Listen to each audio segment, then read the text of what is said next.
This is a brief explanation of the history of the Jewish people, also known as the Hebrew people. They don't comprise a large part of world history in the ancient world because they were a very small population. And if we only consider their impact in terms of the politics or the social effects of their day in the ancient world, they would be so small as not really even to be significant. It was the legacy they left through their identity of themselves and the impact they had later on Christianity that caused them to have enough of an impact that we remember who they are and that we pay attention to them in the ancient world.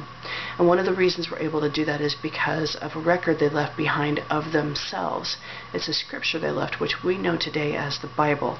And then the Hebrew people themselves refer to this as the Torah, and a big part of that is the Pentateuch, or 5 books. At the beginning of the story, we begin with Abram, who later has his name changed to Abraham. And Abraham's relationship with the Hebrew God defines the nature of the Hebrew people. Abraham comes to have a covenant with God, and because of this covenant, he believes that he is the father of many nations and he is the leader of God's chosen people.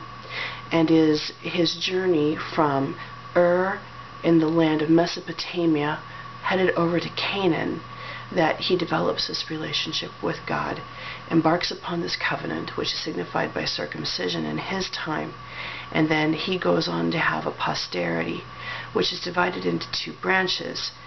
The people of the Near East identify themselves as Semitic people or as Arab people, and the tradition goes that Abraham had 2 sons. One son was born by a slave woman because Abram's wife could not have children.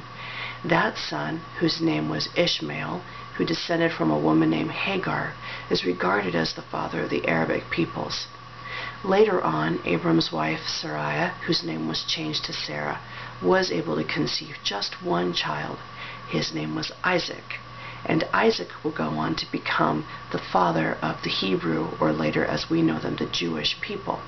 And that's how their story begins.